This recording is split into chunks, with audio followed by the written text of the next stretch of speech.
One of the first things people ask me is, why Central Africa or why Belgian Congo? And it's got an interesting history for me. It all traces to this body of water you're looking at right here. That's Lake Victoria. As most of you know, the source of the Nile was a great mystery for many centuries. All of you know the Nile flows north into the Mediterranean. So there must be some large body of water at appropriate elevation that's forcing the water northward. And there's many, many years of speculation about this. And this is really what piqued my curiosity. And actually, the first thing that I saw about this interest, like, slides are not working. What's the problem here?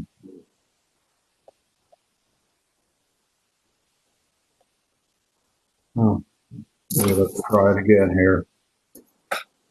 Ah, yes. It traces back to a 1971 docudrama produced by the British Broadcasting Company. And this is all about the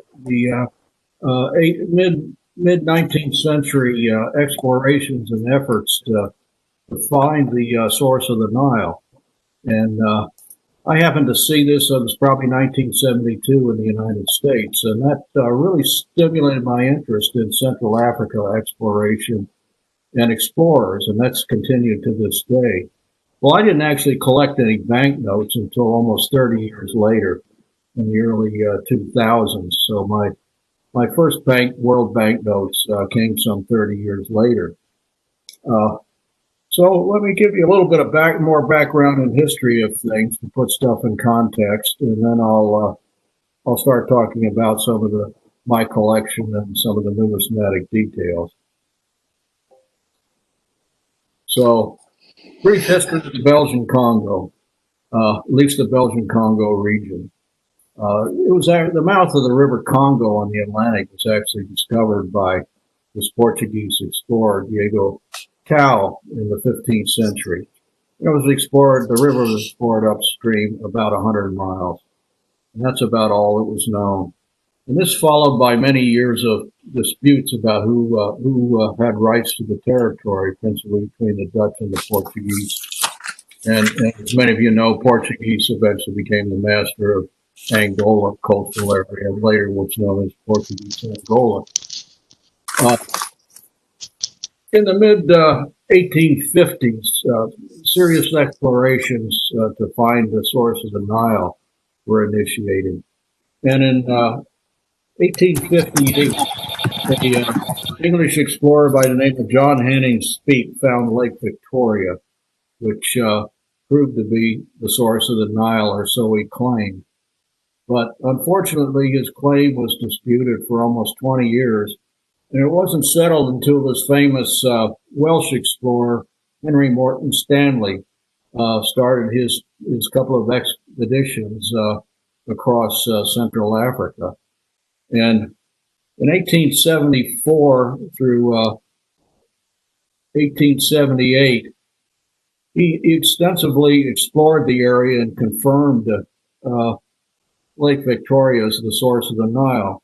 Now, if you can see this pointer, he started here in Zanzibar, cut across, and again, this was all on foot, and then went north, circumnavigated Lake Victoria, showed that it indeed was correct for the source of the Nile, then proceeded down here to Lake Tanganyika, totally circumnavigated Lake Tanganyika and proved that it was not the source of the Nile, which Livingston had proposed some time ago. Then he cuts across to this major river called the Lualaba and followed it north. And in this region, Stanley Falls, it becomes the Congo River. And so he followed the Congo River all the way out to the Atlantic. Just an extraordinary expedition. It took 99 days to complete. And there's almost 7,000 miles that were totally traveled. So all this area was originally looked at by Stanley. He came back in the early 1880s. This is an early picture of Stanley probably in 1871 when he went on his famous expedition to find Livingstone. But at any rate, in the 1880s, he was really looking at developing the infrastructure of the Congo region, and he was actually serving as King Leopold II of Belgium's agent to buy land, make treaties with the local tribes and so forth in order to pave the way for Leopold to acquire the Belgian Congo or the Congo. And in fact, in 1884-85, the famous Berlin Conference created the Congo Free State, which was privately owned by Leopold. It was not a Belgian colony. It was his own private estate. And it was an ugly time, frankly. The Congo Free State under Leopold was just characterized by all sorts of repression, human rights violations, depredations, etc. And anyone who's read Conrad's famous book, published at the turn of the century, Heart of Darkness, you get an idea of how bad things were there. So, at any rate, that's the Congo Free State. Leopold died in 1906. There's Mr. Leopold in his youth. He died in 1906, and then in 1908, the sovereignty of the Congo Free State was transferred to the Belgian state. Hence, it became known as the Belgian Congo. And a few years later, Belgium had administrative responsibilities for the area of Urundi, which is on the eastern part of the Belgian Congo. Independence was granted in 1960, and in the later years, it underwent a number of name changes, various dictators, etc. It was known as the Republic of Congo. Briefly, the Katanga province, which is down in the southeast corner, seceded from the Congo briefly, and then was reunited. For many years, it was known as Zaire. Today, it's known as the Democratic Republic of Congo. So it's got a very checkered history, frankly. Well, all right, let's go to the first banknotes. And these were 2 notes issued on the Congo Free State, which are depicted here. There's a 10-franc note and a 100-franc note. They were issued in 1896, and the data you see below comes from the research of David August, and I'll give a reference to his works at the end of the talk. But you notice that there were less than 7,000 of the 10-franc notes issued, and not even 2,000 of the 100-franc notes. So these are still fairly scarce banknotes, and very difficult to find in decent condition. They were printed by Waterloo and Sons in London, and then shipped to the banks in the Congo. They were not very popular. For one thing, they're rather high denomination. 10 francs is roughly equivalent to $2, which is about the monthly income of an individual in the Congo Free State back then. And of course, 100 francs would be $20, which is truly out of reach. So, you notice these have 2 perforations. They can't often or almost always show up as canceled notes. Every once in a while, you can pick up one that's not canceled. And here's a lovely example. It has no punch holes. So that's a issued 10-franc note without cancellation. The note on the right in my collection is actually a color trial. The actual issued note looks like that. It's more of a brown or a reddish brown back. And again, I don't have a real nice one of these in my collection.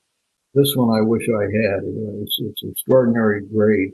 Once again, it's canceled. Well, according to research that I'm aware of, there's only one known 100-franc Congo Free State note that isn't canceled, and it's a serial number 1 note in the Belgian National Bank. So it's really not accessible for collectors. That's probably the rarest of all Belgian Congo notes. Is the uncanceled 100 franc. People didn't like these notes very much because they're not really very evocative of Africa. One has a lion on it, but that's about it. They look like Belgian notes. They don't look like African notes. Well, all that began to change a little bit in in 1911, when the Belgian government issued its first banknote charter, which allowed banknotes to be distributed in the Belgian Congo. They were payable on demand at various branch banks, which were established by the first series. So they were issued in denominations of 1, 5, 20. And on the next slide, you'll see 100 and 1,000 francs. Again, not a lot of these were printed. 900,000 here for Elizabethville. Stanleyville for the fives, pretty small, 400,000. These were printed by Waterloo and Sons of London. And the very first notes that were put into circulation appeared in 1912. And this design and the subsequent 100 and 1,000 note, they were actually printed by the National Bank of Belgium in Brussels and then sent to Africa. So these notes will all have a branch bank specified on them. These notes, the ones are fairly easy for collectors to find. The fives become increasingly more difficult. Any of these notes are very hard to find in high grade. And by high grade, I mean EFA or better. Here's the 20 franc note, an example. This one happens to be on Kinshasa. Again, this is another leap in rarity. The 100 franc notes are hard to find. They were issued on 5 different branch banks. And people get a little confused about this Kinshasa and Leopoldville. Kinshasa was the original name of the native village, and when Stanley ran across it, he renamed it Leopoldville. And then in 1923, I believe it was, the capital of the Congo was moved to Leopoldville, which is actually the larger urban area which contains the Kinshasa district. So the early notes, you'll see Kinshasa as a branch bank. Leopoldville does not appear on any of these notes until after 1927. And then the 1,000 franc notes, these are quite difficult. The next page here, and again, you'll notice these notes begin to look a little bit more like African banknotes. And this is especially true of this 5 franc note. It was first issued in 1924. And here's a complete set of the types for all 4 of the known issued districts. We've got Elizabethville, Leopoldville, Matadi, Stanleyville. And the front has African hut scene. The back has this classic, iconic Congo steamer on the back of each note. And this leads into a challenge for anybody who wants to seriously collect Belgian Congo notes. Try putting together a type note set of all branch banks for all type of notes on all districts. Well, what you'll see in the following slide, including that previous 5 franc slide, is such a set. There are only two branch banks for the 1 franc note printed by Waterloo. That's Elizabeth Matadi. The 5 franc black so-called beehive note has 4 different districts, the Stanleyville being the most difficult one to find. Then we jump to even a bigger challenge, and that's the 20 franc notes. And you'll see these are printed on all 5 districts. Notice that the Leopoldville note comes later, 1927. Take note of this Kinshasa note, which has the 1912 date. And again, according to my research, there are only 4 known issued 1912 20 franc notes around. Well, there's 3 20 franc notes and only 1 100 franc with a 1912 date. So these are really quite rare. but you can get them in other dates. But once again, they're usually poor quality. Again, even more difficult are the 100 franc notes. Here's the complete set of all the issued branches. Let me get rid of this stuff here if I can. And here's the granddaddy of them all, the 1,000 franc notes. And again, these were extraordinary high denominations, so the general public never really saw these notes, the equivalent to a couple $100 back then. Again, difficult to find, but the real challenge is Elizabethville. And when I acquired this note about 4 years ago, it was presumably a discovery note. Nobody had seen an issued Elizabethville. Well, it turns out that there is another one, but it's in terrible grade. That's what it looks like. But anyone that's trying to fill this set is going to have a tough time getting Elizabethville. Leopoldville is totally unknown. I've never even seen a specimen of it. So at any rate, there's a big challenge for anybody who thinks they want to seriously collect Belgian Congo notes. Well, where are these branches? Well, here's the one in Matadi. This is a 1909. That's what the branch bank looked like. Leopoldville area. The first shows Kinshasa in 1910. Rather modest building. And here's 1925. It was being built and all after the capital was actually moved to Leopoldville. So those are the branch banks that appear in that area. Elizabethville is way down here in the southeast corner. Again, it looks like a tiny rural train station. And in the real hinterland, there's one up here in Stanleyville. Again, very modest. And the problem with these notes is the first series notes on the first charter. If you acquired a banknote of certain branch, let's say Stanleyville, and you wanted to redeem that note, well, you had to take it back to the original branch, or you were charged with a surcharge for transporting, the coins to the necessary branch. So, the poor soul that got a note in Stanleyville and then wanted to, redeem it in Elizabethville, that's 1,600 miles, and he might only get 80% of the face value. So that was a real nuisance. Well, all of that was corrected by the second banknote charter, revised charter, which revised the first charter in 1927.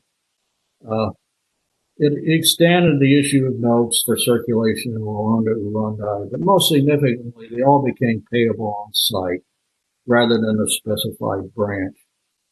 So you won't see the town branch names on any notes after 1929 up to 1960. Which made things a lot more convenient. And this charter was enforced until 1952. Here's the first note that was actually put in circulation. It's a rather high denomination 500 franc note.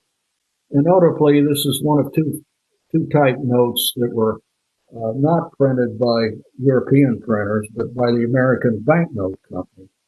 Only a couple 100,000 of these were issued. And that's the two engravers of this particular note. 1937, this chocolate brown nice note was issued. Again, these are quite evocative of African notes. This note, in fact, is the first note that has an African native on it, of a known tribe. And at any rate, there's a market scene and animal on the back. This was followed by the 1940 series. Now, these become much more familiar to collectors of Belgian Congo banknotes, because you see a lot of these on the market. Some are much scarcer than others. The first three color varieties can be difficult, but there were a number of dates for this particular color, so these will show up with frequency, and the collector can get one of these notes. And I think it's a great note because it the dancing Watusi on the front, and the back shows African soldiers known as a scar. So it's a very nice note to collect on Belgian Congo. Now, if I get this to work, no presentation on Central Africa can go without a little show of the Belgian Tutsis. So here we go. We'll play about a minute of this, so you get the idea. This is I think quite extraordinary.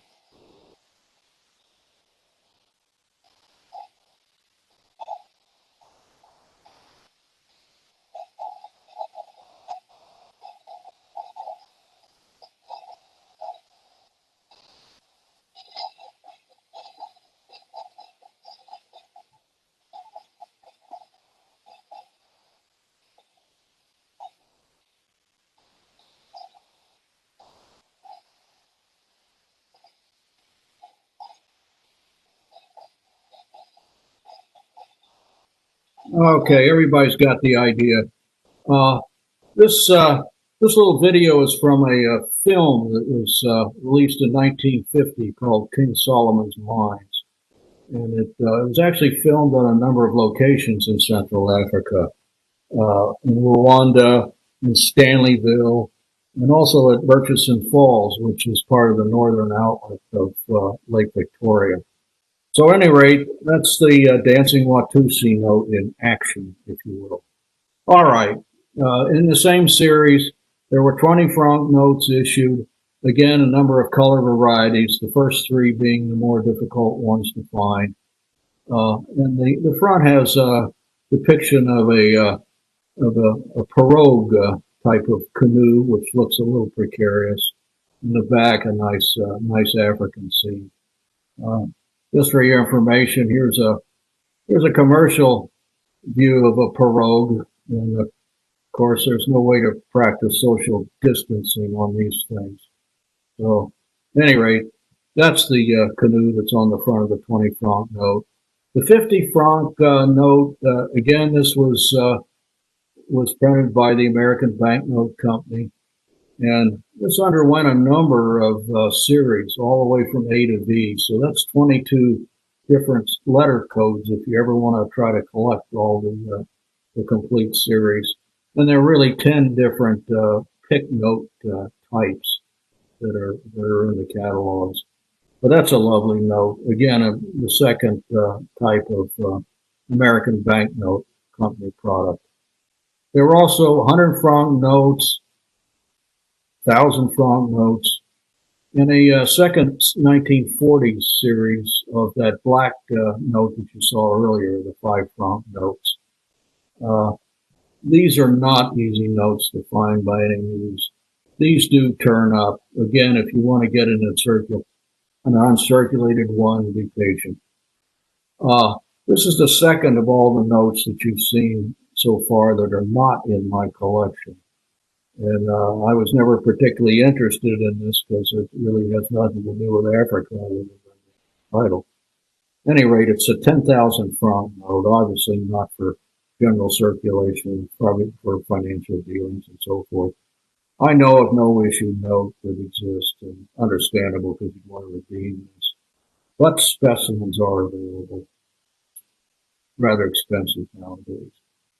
And then in the next series, 52 to 54 series, the Urundi was added to the title of on the banknotes. And you remember these notes were in circulation in Urundi, so the previous notes. So this makes sense. These were only issued in the denominations up to 100 francs. And again, there are various degrees of difficulty in trying to get high grades of these. The 5 is not too difficult. The rest are not so easy. And the hundreds do show up from time to time.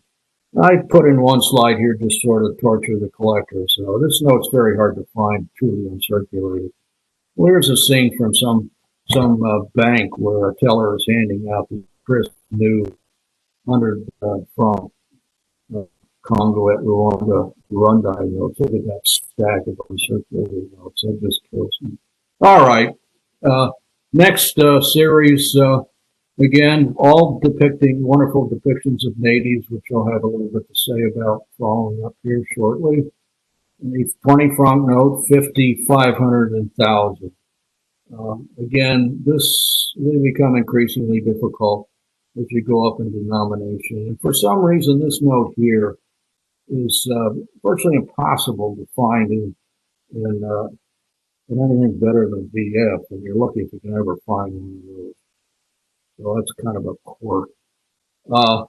And the last series of banknotes that I really want to talk about are these issues. Again, these come on the market all the time, and most of them are available to collectors in certainly decent grades.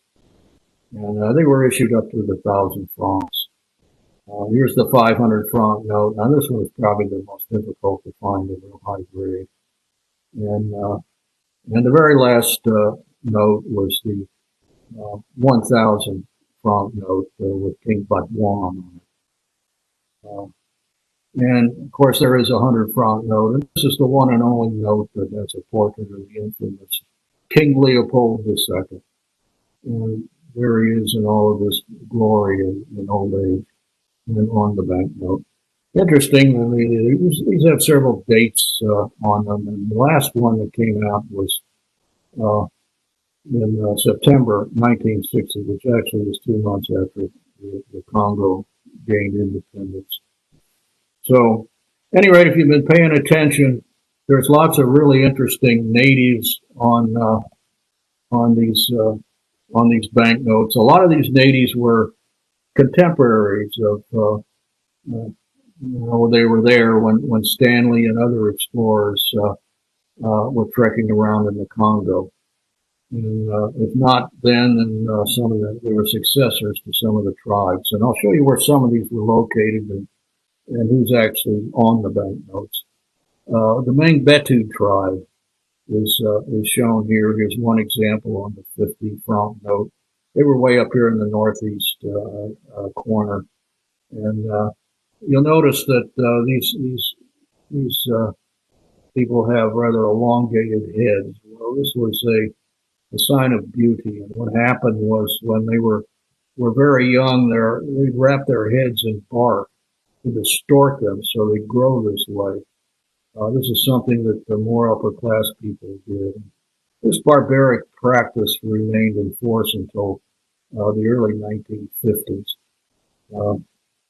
Those of you that are fans of Saturday Night Live might recognize these as maybe the original cone heads, if you will. All right. The Blue Bahama tribe is down towards the southern part of Lake Tanganyika, and that's what a tribesman typically looks like. The Makele tribe, that's the one on the American Banknote Company note in the Stanleyville region. The Bambuba tribe, this is a rather handsome portrait of a woman of the Bambuba tribe, just a little bit north of Rwanda. The Baluba tribe down here in the southern part, which is the back of the 1,000 franc Watutsi, not Watutsi, but Waranga fisherman note. And the Watutsi note, which I emphasized earlier, that tribe's in Rwanda, not in formerly the Belgian Congo. And there's also a herdsman that's located in the Rwanda region, and that's a small portrait of him that's on the back of the note on the bottom. And this is my favorite note of all Belgian Congo notes. It's the one with the three fishermen of the Wagania tribe.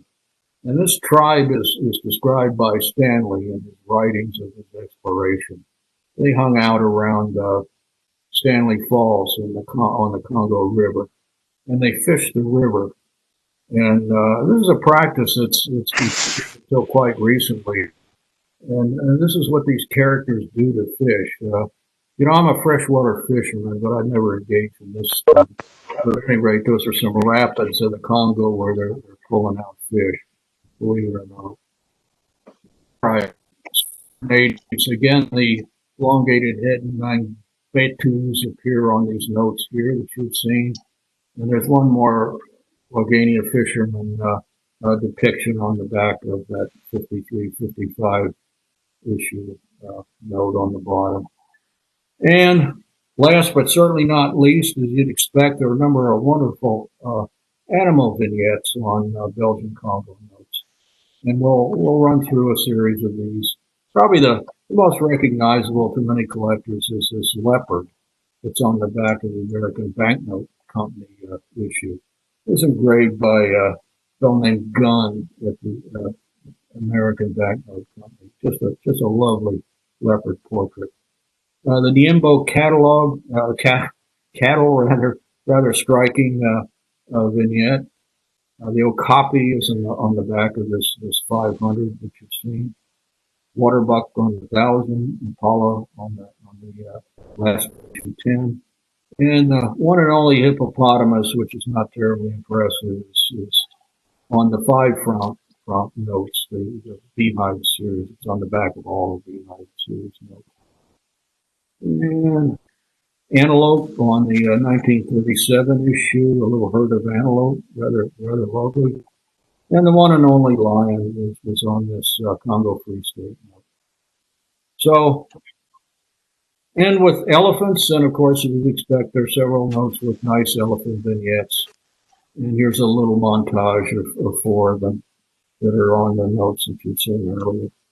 So, topical collectors, you can have a field day collecting animals on Belgian Congo.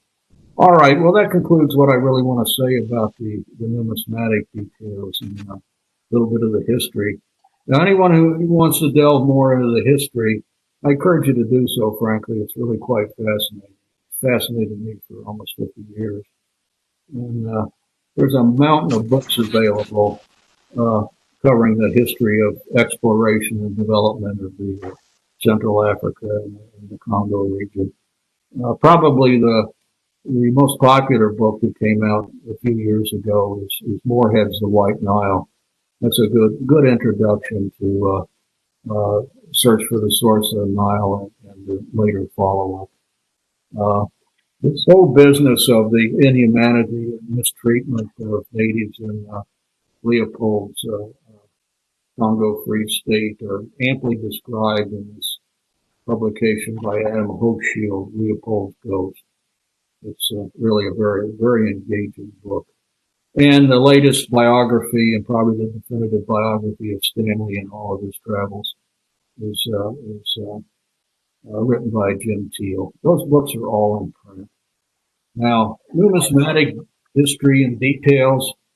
Unfortunately, the masterworks on this is August and Selvis's catalog. It was published in 2002, and unfortunately, this has been out of print for quite a while. It was kind of a difficult book to find. It's worth searching for, however. But if you want to read some of the precursor of this book, there was a series of 4 articles in the IBNS Journal published by David August, written by David August, that contains some, but certainly not all the material that's in this book. Many members of the IBNS, of course, can access these journal issues, and there's PDF files that you can pull up and read all 4 of the articles. So, at any rate, we'll end with one other resource, and that's, of course, the latest catalog on Belgian Congo notes. This is one from the Banknote book series of Owen Linsmeyer. And nice of him to put my favorite note on the cover. And I think at all but 3 illustrations you'll see in this catalog are actually from my collection. So at any rate, folks, that's it.